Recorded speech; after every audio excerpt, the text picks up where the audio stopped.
Hey guys, Vegito here, and I know I haven't posted in the last month, so I'll go ahead and let you know why. On July 19th, my grandpa passed away, and so began a very long grieving process. That doesn't mean I haven't put any content, since I've been playing some things behind the scenes, such as the Potara Podcast. Knows it has a community tab post. The Potara Podcast is my new podcast, which will be on this channel, since it also allowed me to explore different types of content, and aside from what ifs. Well, aside from Pokemon what ifs. So I'll go ahead and explain this rotation. First is our second chance what if slot, which will allow an underperforming what if to get a second chance, with the what ifs in this rotation being: what if Broly was in the Saiyan Saga? What if MHA and Yu-Gi-Oh! GX combined? What if Deku had the Omnitrix? Both versions of what if I was in My Hero Academia? What if Sonic was in Pokemon? And what if Ash was born in Ransei? Secondly is the interview segment, where I'll invite other YouTubers on the show for an interview. Third is the what if roulette, which is kind of similar to running Charizard's what if wheel, but only including non-Pokemon what ifs, including series like My Hero Academia, Dragon Ball, Naruto, Demon Slayer, Star Wars, Cobra Kai / Karate Kid, Stranger Things, Yu-Gi-Oh!, Ben 10, and Marvel. And fourth is my new cooking show on our podcast that I like to call Vegito's Kitchen, where I'll be cooking various recipes, and you can also send in requests for any recipes that you want to see, and if I like it, I'll add to the list. And lastly, for the Potara Podcast, is possibly one of, if not my biggest project yet, being what if I wrote the Marvel Cinematic Universe. And with this, I can use all of Marvel's heroes and villains, such as the Fantastic Four, the X-Men, and the Midnight Suns, to give some examples for who you might see appear in this series. Now, on to our new rotation of main what ifs. Being up first is our most popular series and a clear fan favorite, being what if Ash woke up on time, since it only has 2 parts left as of this video. Second is my personal favorite series that I've ever written, being what if I was in the Pokemon anime, where we see my journey if I were in the Pokemon anime. Third is our first crossover what if, being what if Goku and Vegeta were in Pokemon, where we see the journey of our 2 favorite Saiyans if they were humans in the Pokemon world. Fourth, being one of our oldest Pokemon what ifs, being what if Ash was born in Lavender Town, which is another favorite of mine, since it's the first one that uses custom art and a custom transformation in Spectral Flame. And lastly is surprisingly a new favorite on the channel, being what if Ash was born in Galar, aka the journey of Ash, Hop, and Chloe throughout the vast Galar region. Now that that's over, I bet you're probably wondering why I didn't mention what if Lance sponsored Ash, my other main fan favorites. Well, once what if Ash Woke Up on Time gets its last 2 parts, what if Lance sponsored Ash will join the rotation in its place. Now, on to the video. What's going on, guys? Vegito here. And I know it's been a while since I reached 2,000 subs, but I decided to try my hand at another character sponsoring Ash by using the Sinnoh champion, Cynthia. Now, let's go ahead and say there is no like goal for this part, hence this is at part 1. Make sure to subscribe so we can reach 3,000 subs by the end of the year. I'll also go ahead and let you guys know that you can now support the channel by becoming a channel member for as low as $3 a month. Now remember, becoming a channel member is never required, but always greatly appreciated. Plus, channel members also get other perks, such as priority reply to comments, shout out to the end of every video, and also early access to scripts. So enough of the shameless begging, let's get this 2K sub special party started. We'll start this what if just after the Pokemon summer camp that Ash woke up late for. And since Ash was rather distraught that he missed Pokemon Summer Camp, Delia decides to take Ash with her on one of her shopping trips to Vermillion City, where Ash points out an ice cream stand where he sees a woman with long blonde hair that goes down past her knees. And with her, we see a bipedal canine-like Pokemon, which we notice has Lucario, with the woman being rather indecisive about which ice cream she wants. I decided to toss this in since, in the anime, Cynthia has a huge sweet tooth. With Ash deciding to go out to the ice cream stand, helps the woman decide for a triple scoop cone, with the woman thanking Ash for his help. As Delia comes up, and the woman, seeing this is the boy's mother, introduces herself as Cynthia, the champion of the Sinnoh League. Ash also gets to meet Cynthia's Lucario, which he senses the aura of Lucario, since we know Ash has aura abilities. So Cynthia, seeing potential in Ash, as well as the whole aura sensing thing, she ultimately decides to sponsor Ash on his journey. Now, I know what you guys are probably thinking. What? If Cynthia sponsored Ash, wouldn't he get a Gibble and eventual Garchomp? Well, considering I already had Garchomp at the starter in another sponsored Ash What If, it's my second most popular series. You should go check it out. I decided to go with Riolu and by extension Lucario instead, so that way we don't repeat things. We'll skip to the night before, where Ash starts his journey, with the events that happened beforehand, and going the same, with Ash going to the second summer camp and meeting Serena.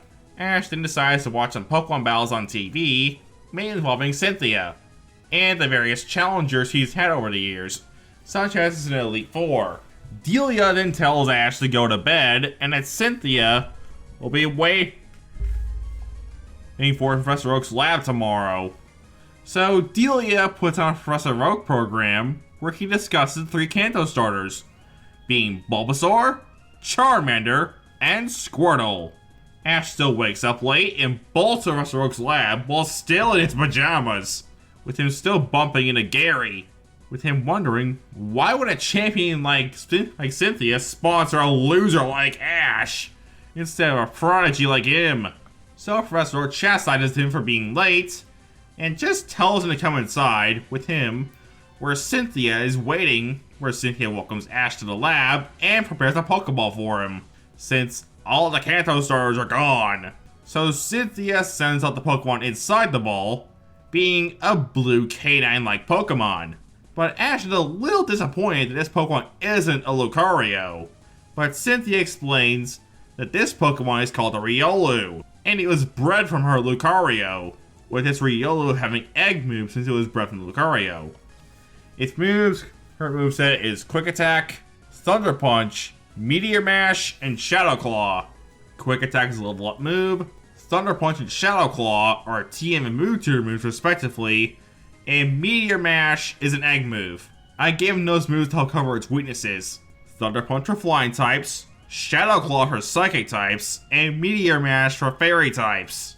Ash then gets his Pokédex, 5 Pokeballs, and a new outfit from Cynthia that resembles his outfit from his Unova journey, but in Cynthia's colors. Ash steps outside the lab of Riolu, who its Pokeball, with Delia asking Ash if he can show his new Pokemon to her. So Ash calls out his Riolu to show Delia, with Delia being surprised at this native Pokemon, with her wishing Ash luck on his journey. So Ash heads out to Route 1 to try and catch his first Pokemon, where he sees a wild Pidgey.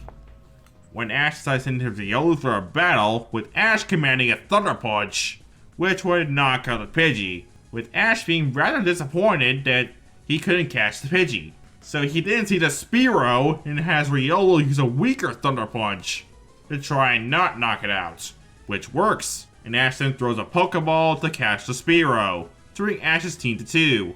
This is the Spearow they throw a rock at in canon, so Ash manages to catch it before it can call its flock, meaning Misty never gets her bike barbecued and never joins Ash on his journey. But don't worry, I've got something planned for her later on down the line. So, without being chased by a massive flock of Spearow, Ash will learn he's at his own pace, such as type matchups for his Pokemon, Ash then heads to Vermillion City to stock up on supplies and heal up his Pokemon, with Team Rocket still attacking the Pokemon Center to try and steal the Pokemon. Although, a Pokemon Center is mainly for weak and injured Pokemon. But the woman named Jessie points out there might be a few gems among the junk. So Ash said to Riolu and Spearow to stop the two thieves, with the two not being impressed with Spearow, but taking interest in Riolu, due to it being a foreign Pokemon to Kanto.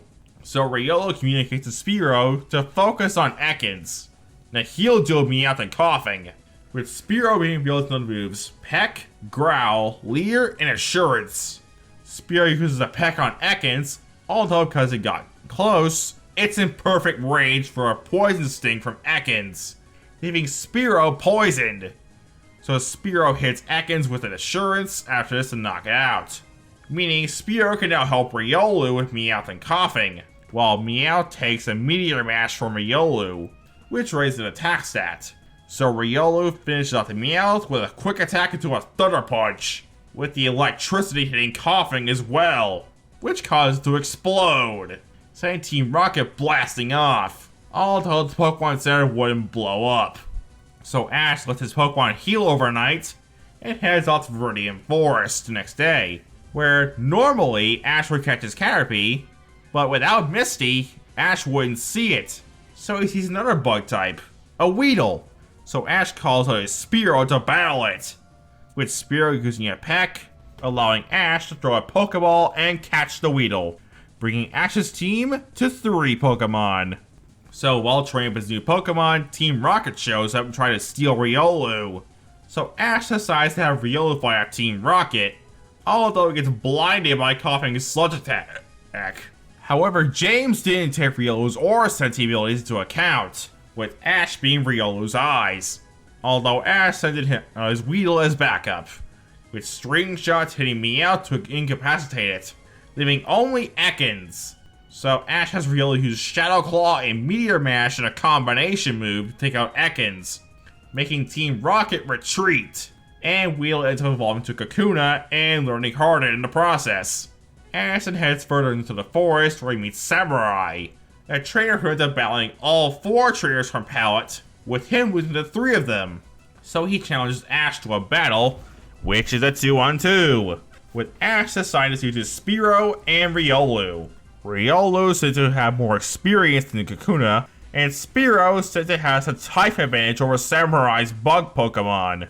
Riolu and Pinsir come out first, with Riolu using a quick attack into a Meteor Mash, although Pinsir tries to use Pinsers to block the Meteor Mash.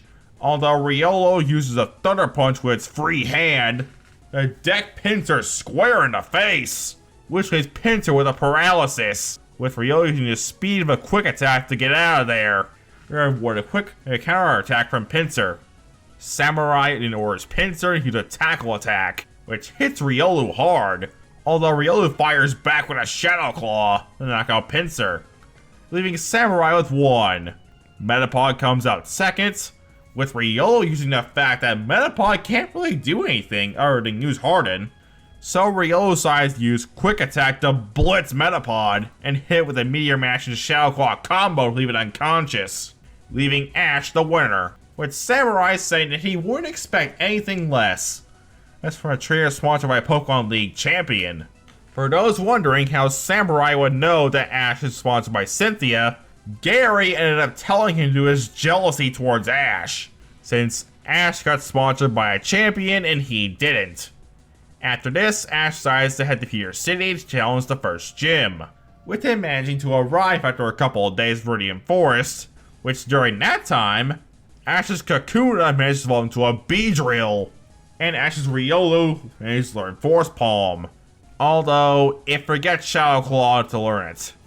So Ash ends up meeting a homeless guy named Flint who's trying to sell rocks, although Ash decides to heal up his Pokemon and challenge the gym, and meets the gym leader Brock, aka the best traveling companion. Ash then challenges Brock, and this battle is a 2-on-2, with Ash and Riolu and Beedrill. I know Beedrill will be a terrible matchup against Brock, as well as Spearow, but I had to pick a second Pokemon for this battle just in case Riolu goes down. Brock uses his cannon team of Geodude and Onix. Geodude comes out against Ash's Riolu, with Riolu charging up a Force Palm in one hand and a Meteor Mash in its other hand, and uses Quick Attack to get in close, and hit Geodude with both attacks, with Geodude being massively weakened from taking 2 super effective attacks, with Geodude deciding to use Dig to create some pitfall traps. Although this would be able to trip up Riolu at first, although Riolu decides to use Force Palm, almost as a way to climb out of the trap, and proceed to jump up in the air and hit Geodude with a powerful Meteor Mash, eventually leaving Geodude unconscious, leaving Brock with 1. Onix comes out and tries to use Bind, although Riolu senses this and grabs Onix by the tail, and Judo throws Onix to the ground. Although Onix does manage to bind Riolu and do some damage, with Onix deciding to use Iron Tail, with Riolu using Thunder Punch to hold it back, with this failing due to his ground typing. So Riolu gets hit hard into a wall, almost knocked out. So Riolu gets back in, and uses the same Meteor Mash and Force Palm combo where he uses Geodude, with this being exactly enough to knock out Onix, meaning Ash actually earns his Boulder Badge, unlike Cannon. Ash then heads back to the Pokemon Center to heal up Riolu and heads out of the city, with Brock stopping him and asking if he can join Ash in his travels, with Ash asking if Brock travels with him, who would take care of the gym, with the homeless guy from earlier appearing and revealing he's Brock's good-for-nothing dad who left him, Flint, with Flint saying he'll take care of the gym and his kids, so Brock can go become a good Pokemon breeder. Ash and Brock then leave Pewter City, where Brock catches himself a Zubat in Mount Moon, with Ash almost catching a Clefairy, but gets stopped by Seymour, with Ash using all 3 of his Pokemon, along with Brock's Onix, to stop Team Rocket from taking the Moonstone, with Ash heading to Cerulean City to get his second badge. But however, since Misty isn't there in this timeline, Ash just gets given the badge, since the gym leaders appear to have no interest in battling Ash, and even if they were, they don't have the Pokemon necessary. So Ash just gets a free badge. So Ash then heads on to Vermillion City for his 3rd badge. Hopefully he'll be able to battle for this one. But Ash ends up meeting a trainer named AJ, who trained his Pokemon with a whip, with Ash challenging him to a battle by sending his Spearow against AJ's Sandshrew. But Sandshrew quickly takes out Spearow with a rollout, with Ash being surprised when his Pokemon down so easily. So he brings out the big guns and sends in Riolu. Riolu uses a Quick Attack to try and get close to Sandshrew, but Sandshrew, who anticipates this, and uses Fisher to knock out Riolu in one shot, with Ash being rather surprised that his team was beaten so easily, allowing AJ to reach 99 straight wins, with AJ going back to training his Pokemon savagely, with Team Rocket eventually showing up and giving AJ his 100th straight win, with Ash and AJ agreeing to meet again in the league. The Pokemon Tech episode only barely changes, such as replacing Pikachu with Riolu, and removing Misty from the equation. Plus, the Pokemon Tech trainers will be pretty shocked that Ash is sponsored by a champion. Ash then heads to Hidden Village to catch some new Pokemon. When he runs to an Oddish and sends Spearow to battle, but he's stopped by a wild Bulbasaur. So Ash attempts to catch the Bulbasaur instead to give himself a Kanto starter, but Bulbasaur doesn't trust him. So with the rest of the episode going as canon, except Bulbasaur and Riolu have a battle, with Ash managing to catch the grass type to give himself a 4th Pokemon. Ash and Brock then find a wild Charmander that appears to be waiting for someone, so Ash sends in Riolu to communicate with it, with Riolu telling Ash that Charmander is waiting for its trainer to come back for it. So Ash heads to the Pokemon Center, where Ash and Brock overhear a trainer talk about how he abandoned his weak Charmander, with Brock about to clean the guy's clock. But first, Ash and Brock have to go make sure Charmander's okay. So Ash and Brock rescue Charmander out of the rain and proceed to catch it, increasing his team to 5. Ash also catches himself a Squirtle after saving from Team Rocket, which makes Ash's total of 6 Pokemon. Although, I think this would be a good place to leave on this timeline for right now. So remember, there is no like goal. Worst part, since it's a part 1. Also, now you can support the channel by becoming a channel member, where you can get various perks, such as priority reply to comments, shoutouts at the end of the videos, also early access to video scripts. Also, be sure to subscribe so we can reach our goal of 3,000 subs by the end of the year. And with that, I'll go and get on out of here. Peace!